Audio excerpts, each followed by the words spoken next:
Hello, my name is Michael Horn, and this is my sexual projection vlog. Looking ahead, some course material I'm excited to dive into is sexual norms, transgender ideas, and what being normal looks like. These are all ideas that I pulled off of our course schedule, and I think all of these things are very foreign to me. So there's a lot that I'm excited to learn about.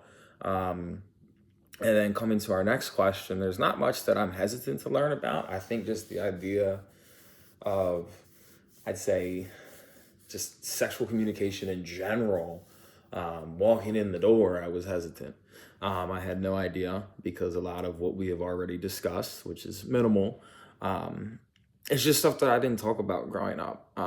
Taking notes on these questions, I put down hesitant on transgender ideas because that's just something that, is very foreign to me. I don't know what it is. I don't have any friends that identify as transgender. I do have some friends that identify as gay or queer, but transgender is a completely different thing to me. Um, I'm not super hesitant to pursue it though. It's just out of my comfort zone. Next, I'm studying sexual communications because coming back to school has been an opportunity for me to really step outside of my comfort zone. Just like last semester, I took a class that was called Social Protest Theory, and it was learning a lot about history. And essentially, this class is similar to that in a sense that this isn't like a cookie cutter class that's just about, foundations and communication. This is a class that seems to be a little more applicable to life, and a class that's going to open my eyes a little bit and some preconceived notions and arrogance that I've possessed my whole life. This is going to allow me to really see the world, see my peers, see things in a different light, I think, if I let it. And that's my plan.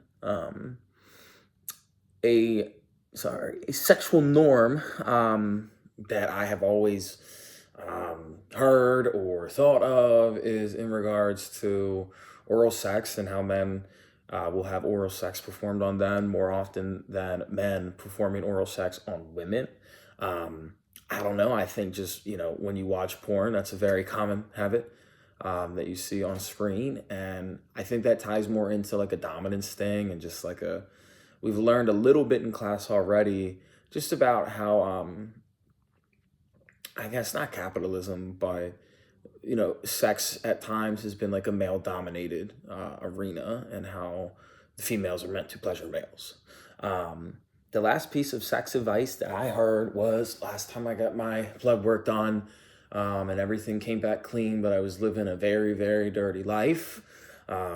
So I was pretty much told to get tested. Whenever I get my blood work done, always try and get HIV/AIDS testing done, get herpes test done, genital warts test done, and just try and get tested as often as I can. I'm not super sexually active, um, but some sex advice that I try and live by is to, whenever I go to the doctor and get my blood work done, try and see where I'm at with that. So I'm really excited for this course. Um, at times somewhat hesitant though over some subjects. So I'm really, really, really happy to be in this class.